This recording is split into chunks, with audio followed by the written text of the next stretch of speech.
Sehemu ya 6. Macho ya Imani yalikutana na mwanaume huyu wa kutisha. Mrefu, mwenye suti nyeusi, miwani iliyoficha macho yake na sauti nzito yenye mamlaka.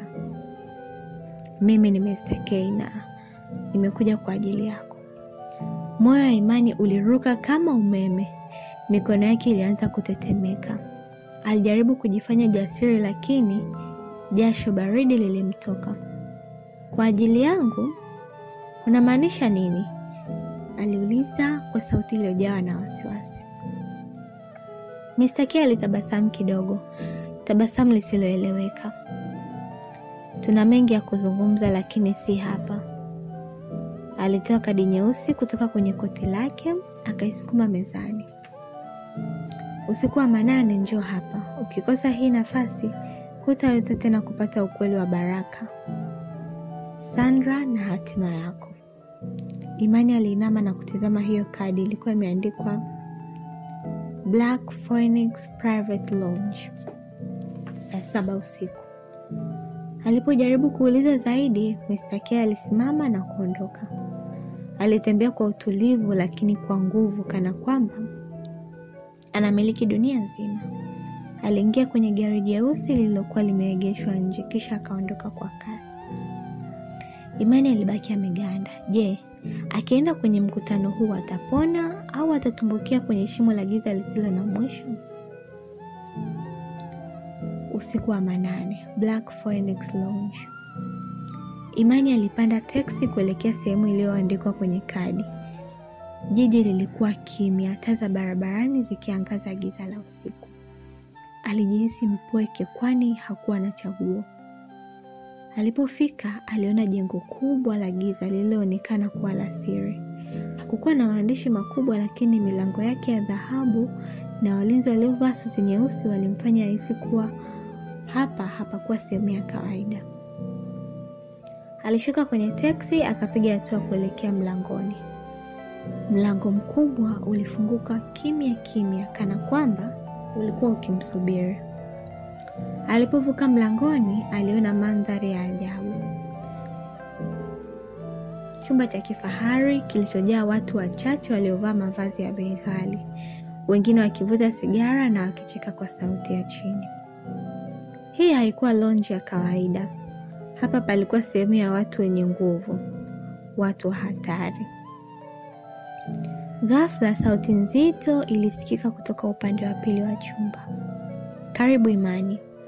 Mr. K alikuwa ameketi kwenye meza ya kona akiwa na glasi ya whisky mkononi. Aliinuka taratibu, akaonyesha kiti mbele yake. Imani alikaa kwa tahadhari, huku mwili wake ukiwa baridi. Umefanya uamuzi mzuri kuja. Sema Mr. K, unataka nini kutoka kwangu? Mr. K alitabasamu tena. Mwanamke jasiri sana, lakini unafanya makosa kujiingiza kwenye jambo ambalo hujui mizizi yake. Nataka kujua ukweli kuhusu Baraka na Sandra, Imani alijibu kwa uthabiti. Mr. K aliweka glasi yake mezani, kisha akamwangalia moja kwa moja machoni.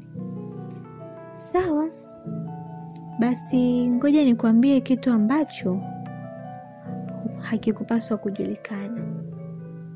Imani alikaza mwili wake kusikiliza. Baraka hakuwa mtu wa kawaida.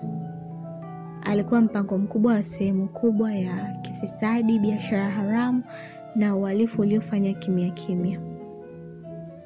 Alikuwa na taarifa za watu wenye nguvu, na watu hao ndio waliotaka kifo chake. Kwa hiyo Sandra hakuwa muuaji wa kweli? Imani aliuliza kwa mshangao. Sandra alifanya kosa moja tu. Alimpa Baraka kile kilichotakiwa kufanywa na watu wakubwa zaidi yake. Aliharibu mpango wao.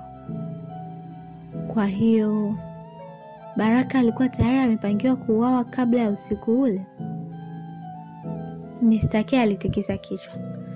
Ndiyo, Sandra alimuua Baraka bila kujua alikuwa akifanya kazi ya watu wakubwa zaidi.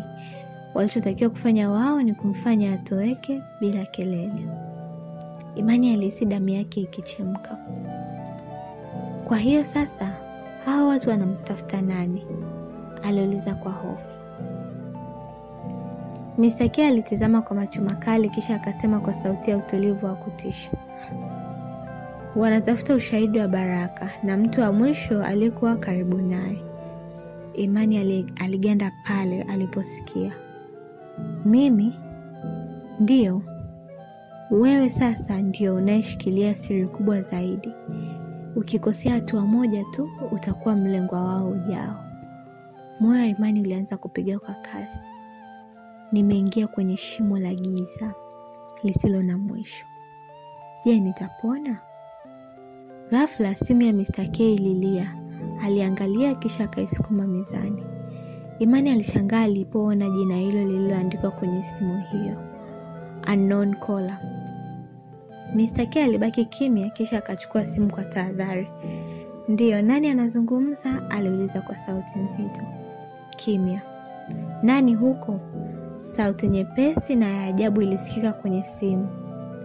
Tunajua uko na Imani na tunajua anatafuta ukweli. Imani? Alihisi kama mwili wake umepigwa na umeme. Mwambie Imani aache, vinginevyo atakufa kabla hata ya kupata jibu lake la mwisho.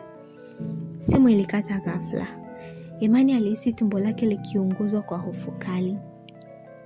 Sasa alikuwa ametangaziwa kifo. Mwisho wa sehemu ya 6. Nani ametuma onyo hili? Je, Imani anaweza kujinusuru au sasa bado yupo hatarini? Mr. K yupo upande gani? Rafiki au adui?